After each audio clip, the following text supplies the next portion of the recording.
All right, check out these clothes. It's a little bit chillier than it was in Daytona last week for the 50th anniversary of the Turkey Rod Run. We had a blast. Hope you checked out our video of all that coverage and the episode we had to get there. It was pretty fun. Back in the shop today, we have Larry's 71 C10. We've already got the bed off. That was fun. Had to cut the 8 bolts out. If you've never had your bed off, go ahead and order some bolts on the front end because you're going to need them. Obviously, on these trucks, the tank was behind the seat, so we had to pull the seat out. We'll pull the tank out. We'll show you what's involved with that, and then we got the tank's ink set up and the Holley Sniper 2 going in. Should be a good time. So up here in the cab, it's pretty standard. 8 bolts, pull the seat out, pull the seat belts through, grab a helper and pull the seat out. No big deal. The factory tank here, held in with looks like 3 or 4 clips across the top, 3 or 4 across the bottom. You got a feed right there, cinder wire. I'm sure there's a vent, yeah, over in the corner.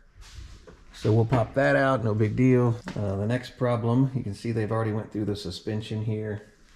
New springs, control arms, exhaust. So the first problem we have is the exhaust protrudes right where the tank needs to go by about 6 inches on either side. We're not going to redo the exhaust on this truck. It's actually really nice. It comes right through the cutouts in the rear bumper. Looks pretty trick. So we're going to go ahead and move this cross member back the 6 inches we need. Pretty simple. There's just a rivet on top, a rivet on the bottom. We'll grind those off, punch them out. We'll slide it back 6 inches, drill some holes, bolt it in, done. You do have to remove the spare tire support bracket piece. We'll make sure we give ourselves at least 1 inch from the exhaust to the tank, so we have no worries there. Shouldn't be that big of a deal. Before we get started, we will have to pop this plug out of the cross member we're going to move back. This is your bed wiring harness. So now the wiring harness will go through the hole and connect here, so we'll put a rubber grommet in there. But that should just pop out once you get a good handle on it with 2 hands.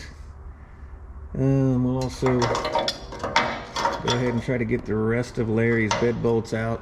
I think that's the last one. These were, you can see somebody chassis savered them years ago when they were rusty. There was no way these were coming off. Some people like to go ahead and just grind these off or hit them with the air hammer. I like to slice them 2 or 3 times with a cutoff wheel. It just makes it go so much faster when you get to the hammering section.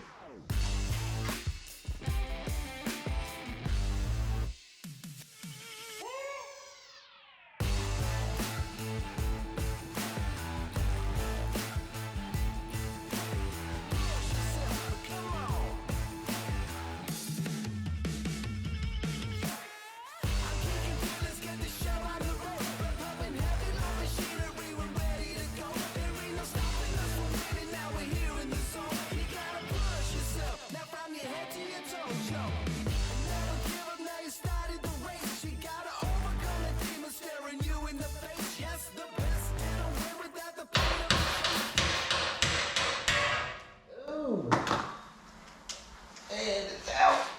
Well, it's loose. All right. That was relatively painless, right? Here's one. We'll have to do the same thing to the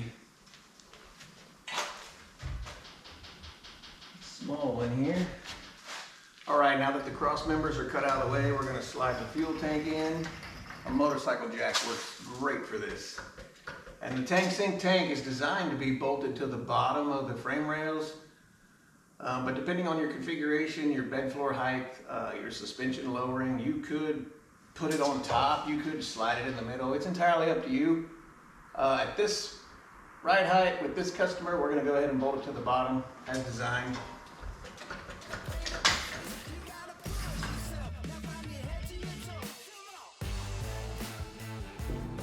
So, what are we getting?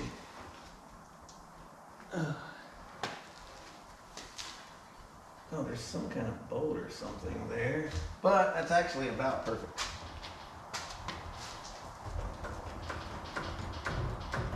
So that is where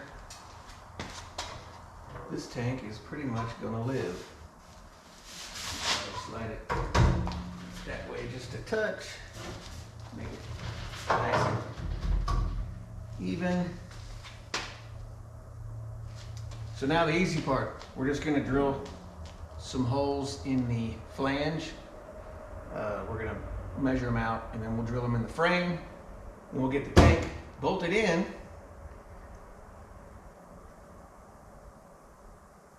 Then we'll figure out the next step after that. I haven't gotten past that far. So we've repositioned our rear frame brace back to clear the fuel tank. And we're pretty lucky, there's already holes in the frame there. So we're gonna go ahead and bolt the bottom in, drill the top, and bolt it in. We were gonna weld it, but if the factory rivets are good, then bolts should be good. And then we'll mark and drill our tank so we know exactly where it goes.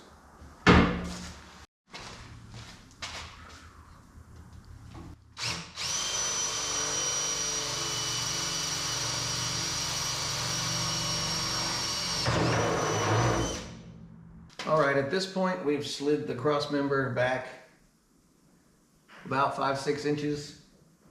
You saw me go ahead and go through the frame real quick with like an 1/8 inch or a 3/16 drill bit. Now I'm going back through with a 1/2 inch. Make sure you step your bits. You don't want to try to cut through this thing really quick with one of your good bits or you'll just ruin it.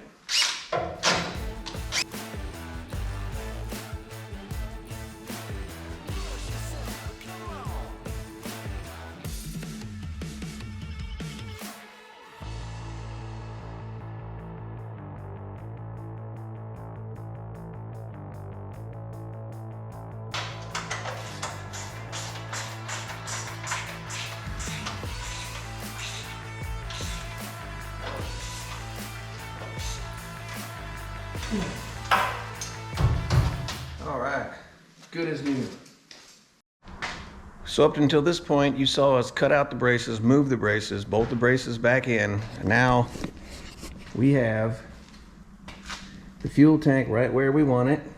And we're lucky there's holes in the frame here and here, here, and here. We're gonna go ahead and mark those. That way when we drop the tank, we'll drill the tank and then we don't have to drill the frame. It's crazy. It's like they've made it for this or something, right? We did pretty good. See, those are our 2 scribe marks through the frame. We're gonna go ahead and pick up existing holes in the frame, which are gonna make this a ton easier. But while we're messing around, look at these freaking rivets, man. The factory was not messing around with these things. I wonder what kind of tool they put these in with. This thing is huge.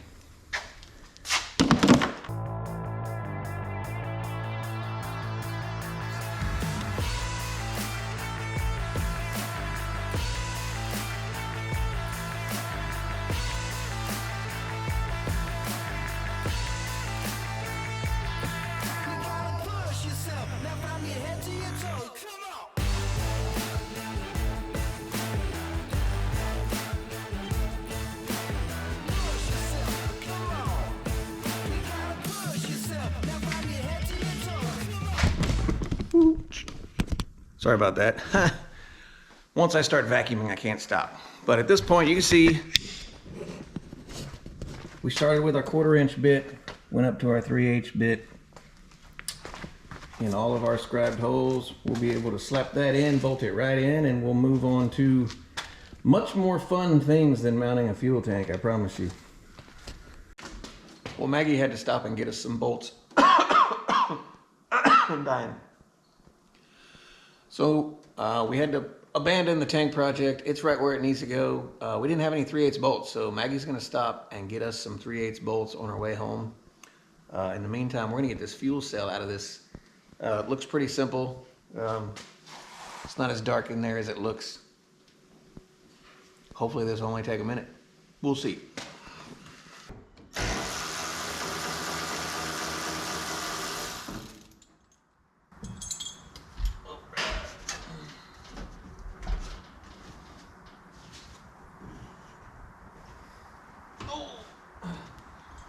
So the cool thing is, usually when a customer brings us a car to work on, it's full of gas. This one I think is pretty empty. Found some rags, Larry. Well, it just about never fails. This gas tank is just about full also. Little tip, if you're gonna take your car to get a lot of maintenance done, don't give them a whole bunch of gas. Should be amazing.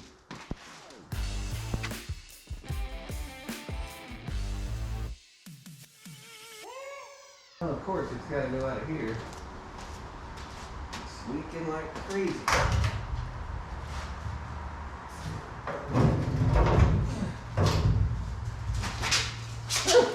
Jesus. If it goes, it goes. You can't hold it. Oh my God, it's so heavy. It's so full.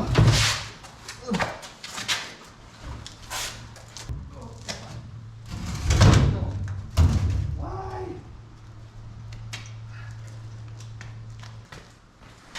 Oh my God, that thing was way too heavy. I probably shouldn't have moved that by myself. I'm gonna feel that tomorrow.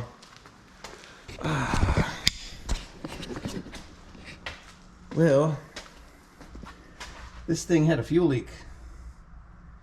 Seeping fuel right there. As soon as I set it down on the ground, it was seeping fuel right there. Luckily we got it outside now, but I bet that was terrific to smell. There's one.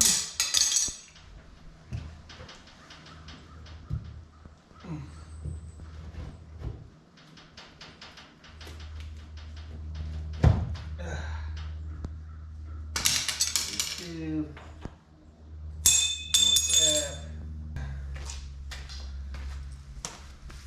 Okay, dangerous fuel system out of the way. Got something in my eye.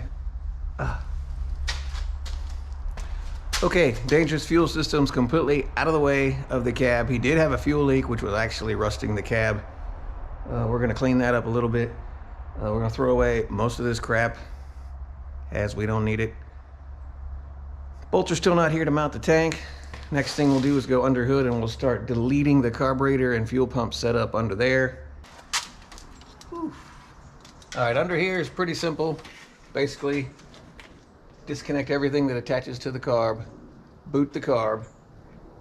We're gonna plug the fuel lines at the fuel pump. I'm not taking the fuel pump off. It's just not gonna do anything anymore.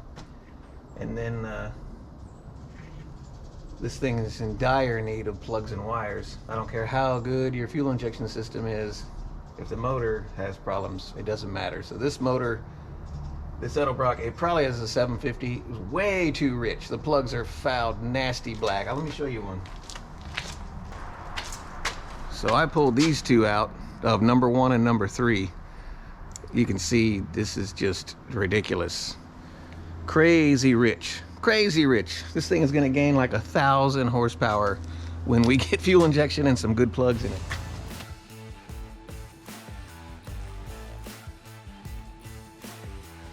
Disconnect the throttle linkage and return springs.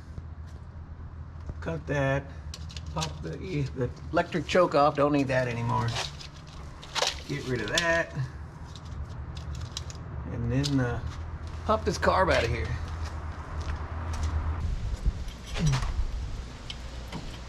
Not sure about that. Oh, look, this thing was just pouring fuel into the motor. No wonder the fuel plugs are fuel fouled. Freaking Edelbrock carburetors. Hate them things. So what I was saying before the battery died was, this being an older small block Chevy does not have the provisions in the intake manifold for the coolant temp sensor that you need for the Holley to schedule its fuel delivery. So we had to order a thermostat housing that's got the little bung in it to put the temp sensor in. We ordered the full kit for this Holley Sniper install, so we've got the regulator, we've got the hose, we've got everything we need. However, excuse me, this does not come with the gauge you need to set your fuel pressure. You have no idea what this thing is set at. When we did it on the T-Bird, it was set at like 25. So we had to screw in a gauge just to be able to see. So I've now bought one. If you're doing this on your own car, make sure you grab one of these little fuel gauges. Make sure it's EFI fuel gauge, not like 0 to 10 PSI. You need 0 to 100 PSI. We're gonna find a cool spot to mount this. Also, all these fittings are pipe thread, so be sure to use some thread sealant on there that is fuel resistant. All right, we're assembling our first hose. Holley, the installation kit gives you these really nice, I don't know what you call them other than nipple fittings. I don't know. They're not push lock like the kit on the Thunderbird that came from Tanks Inc. These are actual nipple fittings, and they have the right EFI clamps on them. And you basically just take them down. Takes a little minute because, you know, the screw has to be a mile longer than you need, but these actually put no pressure on the hose as it clamps around a smooth surface, unlike a worm clamp that destroys the hose from the minute you start. All right, we're gonna throw this one in between the return port on the Sniper and the in port on the regulator, making our first hose. All right, now that we've got our tank all marked and drilled, we know it's gonna bolt right in the chassis. Now it's time to do the modifications. You could do this on the chassis if you wanted to. I prefer to do it here on the table in front of you. So we have the Tanks Inc. tank. We bought the pump, which is their GPA4 series. Good for 450 horsepower, mild small block. You need to step up if you got more than 450 horsepower. It comes with all the components needed to mount the pump on the assembly. You've got your return assembly already here.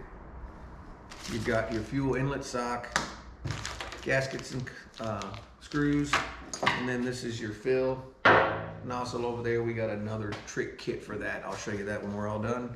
Even comes with a rollover vent, so you plumb this from your vent to this on the frame, and then in case you flip the truck over, the little ball in here stops it and you don't spill gas everywhere. Good safety feature to have. So the first steps is to measure the depth of your tank. As you can see, it's way too long and you don't want it all the way to the bottom anyway. Under here in the fuel pump area is a nice built-in baffle to keep fuel in even under cornering, braking, acceleration. You're always going to have fuel. So we'll follow the instructions. The instructions are really good, really easy. And get the pump installed. The other thing we picked up was these fittings. These are 1/4 inch pipe to -6. You'll need these fittings screwed in like that with some thread tape to hook up your AN fittings. So keep that in mind. When you go to order your kit, you also need to order these little fittings. Why they don't come in the kit, I don't know. Should they come in the kit? Yes, they definitely should. All right, let's get started.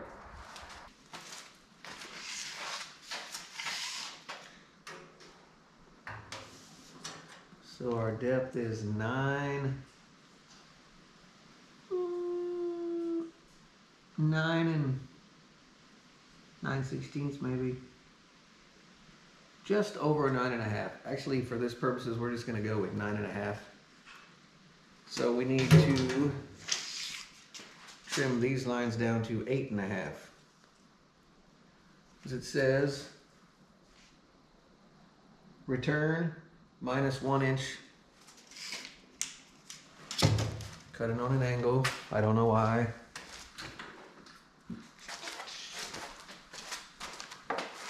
So at 8.5 inches, we're going to cut the return.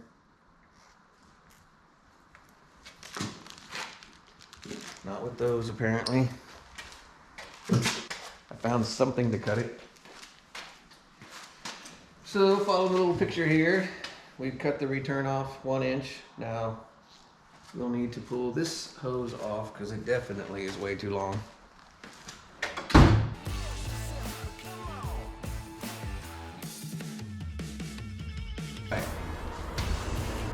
Per the directions, we've cut this down 1 inch below the diameter of the tank, or the height of the tank. So then we're gonna pop this off. It's your fuel inlet sock. Push this down over top of that, like so. Don't think it matters. Nope, the baffle's huge. So then, we know we have 9.5 inches. We're gonna want this just a hair shy of that. So we're gonna cut our tube right there. Take the tubing cutters, like so. That way when we force this up in there all the way there, see how it's longer than the return hose? So hose clamp. And you can heat this tubing a little bit to help out because it's really difficult to get on there.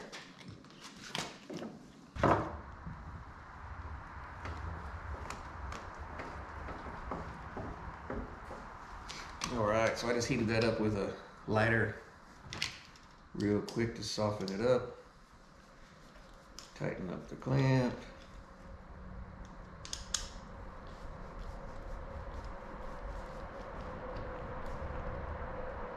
Like so. I forgot the insulation on the pump.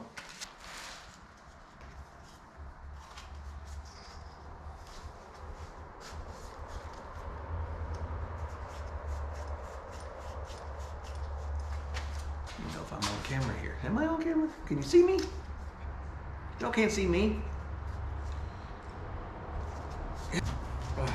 Okay, finally. I've tended to my wounds off camera. We went ahead and got the insulation on there. We've got the zip tie on it. Got the sock back on. Connectors on. We routed these up. These are little compression fittings. All you do is wiggle the wire back and forth while tightening that until the wire doesn't move anymore. Then that's your pigtail. And I'll do a test fit just to make sure.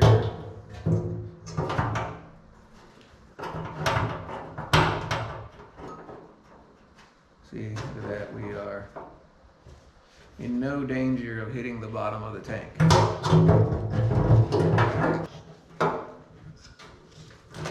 Back out of there. I'm actually going to cut this return line just a tiny bit shorter. Like so. And then you're ready to put the gasket on and drop it in. So just before you drop this in, double check everything. Make sure your zip tie is tight, your connector's connected, your hose clamps are nice and tight, because you don't want to get back in here once the bed's on the truck, right? Make sure you got your gasket there.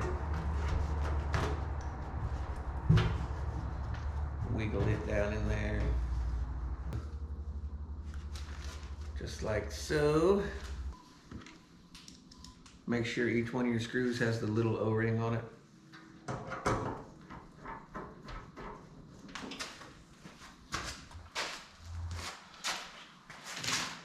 All right, so that basically is the installation of the pump, and you can look over into the baffle through here and see how you did. And you've got your ground and power here. Your fuel pump wire from the fuel injection will come right here.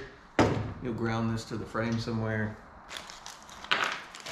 And next we need to move on to the cinder assembly. Well, actually, I probably need to throw my little fittings in the fuel pump. You're gonna cut these two shafts here in the middle to give you half the tank depth plus 1/8. So let's say your tank is 10 inches deep. You'll cut this down to where it's only 5 inches and 1/8. And then you'll pivot your ball on that, which obviously at halfway, full, empty. Very simple. So our tank depth is 9.5, just like before. So we'll need to loosen the screws on this.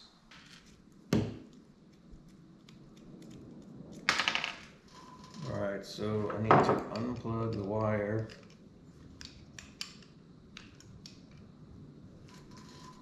If you're lucky enough to have a, let's see, this is 10 inches. If you're lucky enough to have a 20-inch deep fuel tank, you don't have to modify this at all. But you need that pivot point right there. There. So, I've got to disconnect this wire.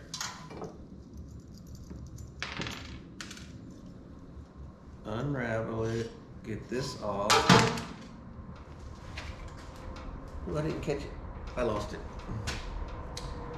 And then unravel this, because we're gonna have to cut these two items down.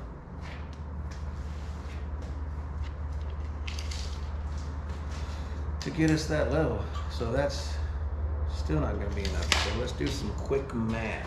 Very simple math for the sender. So you take your tank depth, 9.5 inches, divide that by 2, equals 4.75, but we also want to subtract off another 1/8 of an inch. So 0.125 minus 0.125. So a little over 4.5 inches is where we want that pivot point. So to get that, we're gonna have to cut this one way down here. Yeah, we're gonna have to do some surgery.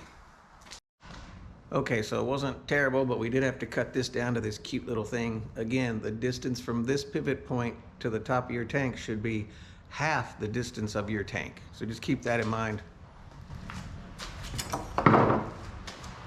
This part here,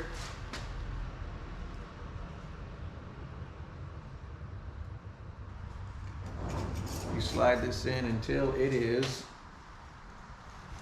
1/8 of an inch below your mount point here, about like that. Lock it down.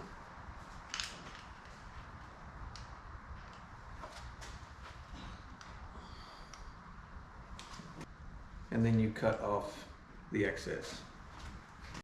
So when it's all said and done, it should look like this. You should have half the tank depth from here to here. When this is all the way up, it should be about 1/8 below the top of your tank here, and then obviously that's empty, full. See, very simple. And we just slap this bad boy in, like so, making sure not to pinch the wires. We do have to rotate.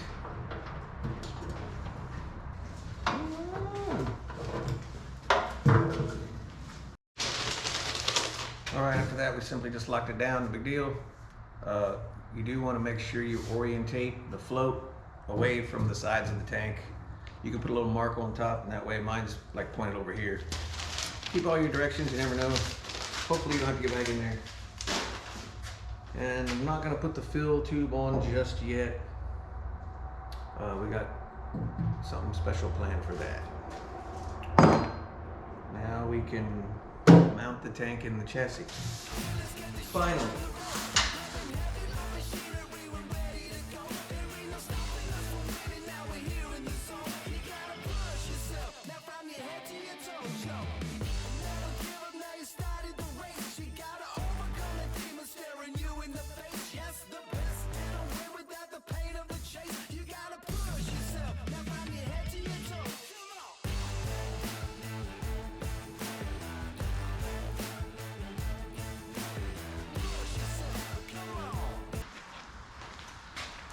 And it's that simple.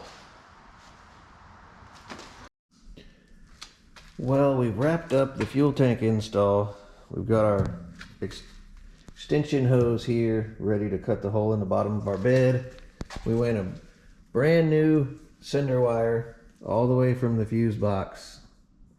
Actually has a fuel gauge port on the fuse box. We've got everything back here secure. All we gotta do is run our vent line to our rollover valve. We'll tuck that under the frame rail here. Everything's routed, secured to the frame and the brake line all the way up, all the way into the engine bay. Ooh yeah, look at that. Up here, wiring and fuel lines come up right here. We were able to tuck everything over here in the corner. We got the fuel, a little rusty.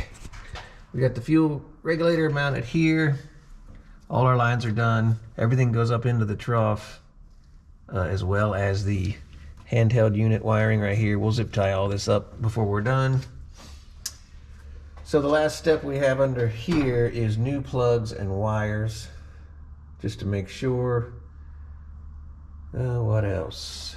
Oh, thermostat housing. So, like we said before, this engine doesn't have any provisions for coolant ports. They use the cylinder head down here, and he's already using that. So the only option we had was to replace the thermostat housing. We got this from Dorman. It's like 10 or 12 bucks. It actually has 2 ports on it. We went ahead, the Holley temp probe fits right into that one. We put thread tape on that one, and we'll swap those out. We'll have to drain the radiator down below the engine there and swap that part out. Throw plugs and wires in it, throw some fuel in it, and it's ready to fire up. Inside, we have mounted the power switch. I still smell fuel in here from that fuel tank. Oof. Let's see. We're not sure where we're gonna put the handheld. Maybe here, where he can see it while he's driving. But that installation is all complete. I don't want to cycle the power because the fuel pump will run now that the Wizard is done, and we don't have any fuel in here, so definitely don't want to run your fuel pump dry.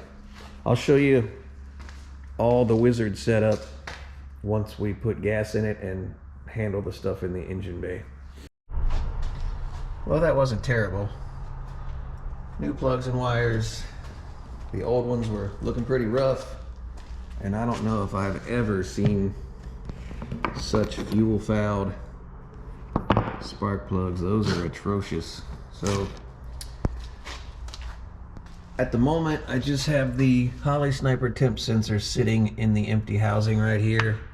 The Holley Sniper goes into open loop mode when it's super cold anyway. I just need to start the truck, leak check the fuel system, and then I'm going to drive it outside to drain the coolant. I really don't feel like dealing with coolant in here on the concrete in 30-degree weather.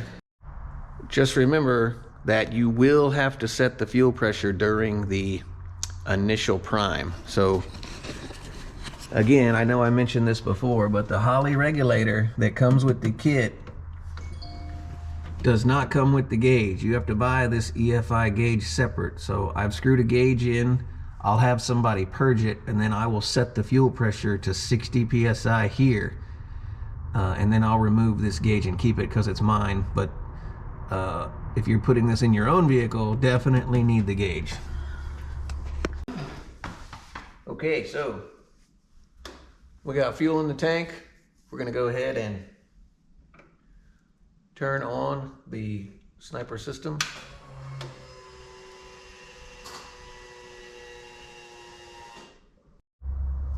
So when you're setting up the Wizard, select Sniper 2. You'll enter the number of cylinders, 8. Engine displacement, 350. Target idle speed, I'm looking for probably 850 to start. And then we have a stock mild cam.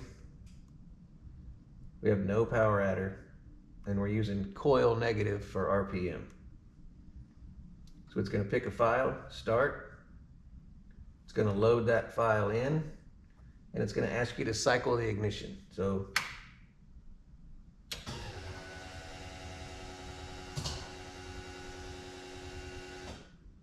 and now technically we can start the truck up. I want to go look at fuel pressure, and I want to go check for leaks real quick.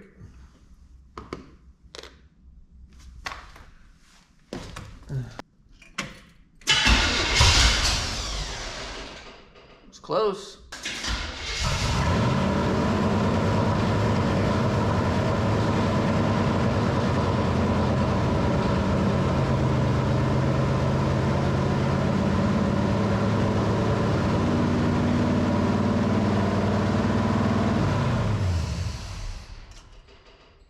So why are we idling so high? All right, well, look at that. Woo! That's burning out all that rich crap out of the exhaust. But we had to pull it outside. New to me.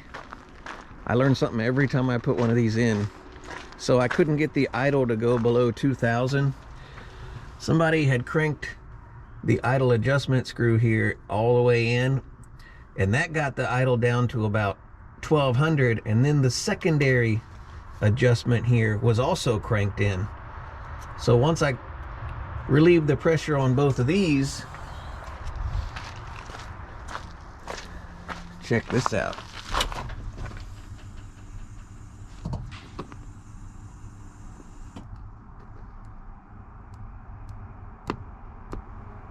Come on, give me vitals. There we go.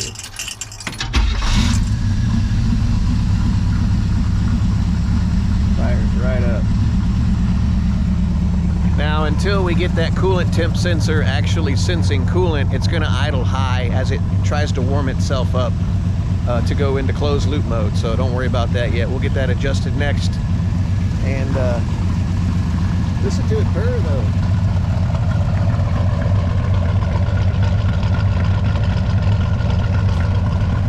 I can tell you that is way better than it ran when it came in here. Well, that wraps up the EFI install. You can see our thermostat housing here with our temp sender, our logging truck. Nailed it. New plugs, new wires. We're all back together under here.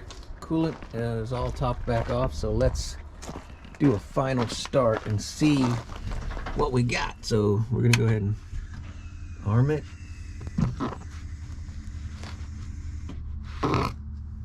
Alright, and let's start it. Starts right up.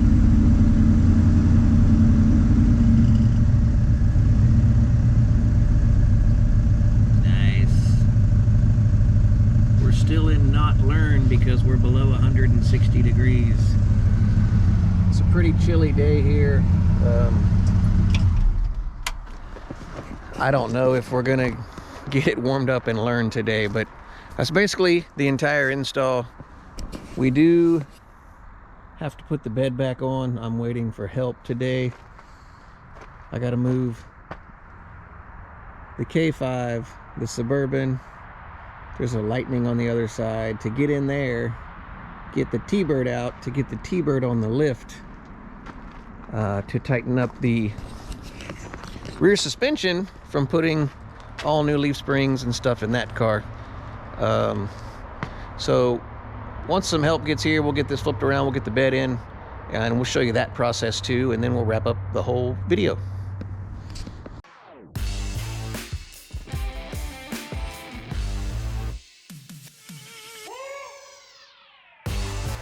Didn't I say I was gonna wait for help?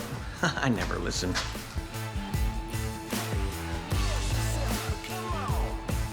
All right, this is not as sketchy as it looks, where you've got motorcycle tie downs, 500-pound weights per. That bed probably weighs somewhere around 500-600 pounds. Definitely need to wait for help now to back the truck up as straight as possible. And we'll lower the bed down so we can get that hole cut. We pulled the truck in under the bed, got it all squared up to where we dropped a long screwdriver through each one of the holes. So we knew we were in the right place. We got under there and pencil marked where the tube is.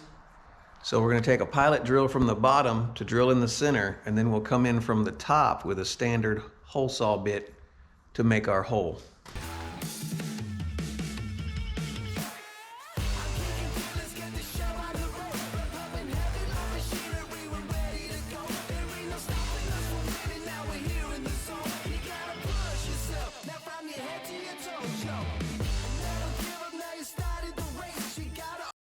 Well, it took a little bit. We destroyed our hole saw pretty quickly. Resorted to jigsaw with a metal blade. That didn't work great. We have this grinding bit. Eventually, it was just a half round file that really gave us the nice hole here that is a really tight fit. You'll be able to pick up the bolt holes pretty good there. So then the last step to that will be trimming the rubber hose. Where is it? Trimming this rubber hose as that nice chrome cap will fit down in here. We'll have to take some more measurements.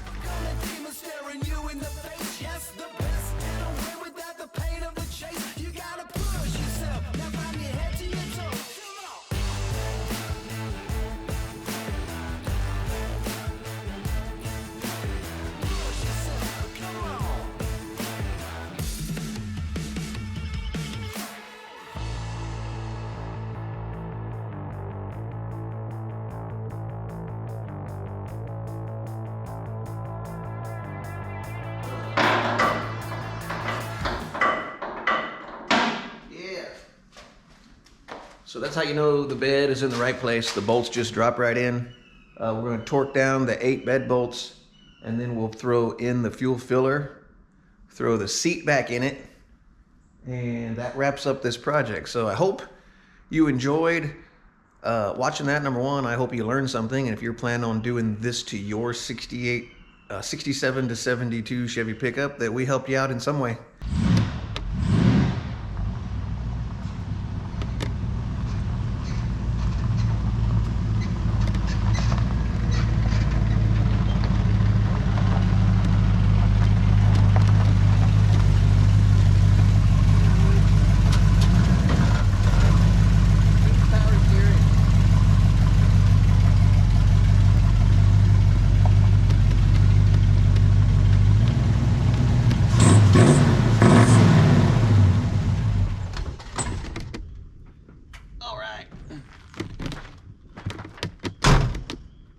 Well, the test drove's good. I think the customer's going to be happy with that EFI install. So again, hopefully we helped answer some questions you had about doing that to your 67 to 72 Chevy pickup, moving the, what's it called? Moving the tank. Moving the dangerous, moving the dangerous fuel tank out of the cab, down under the bed. Not that big of a job, so hope you enjoyed it. Thank you. Peace out. Everyone will be happy to know that the bee stayed on the truck during the drive.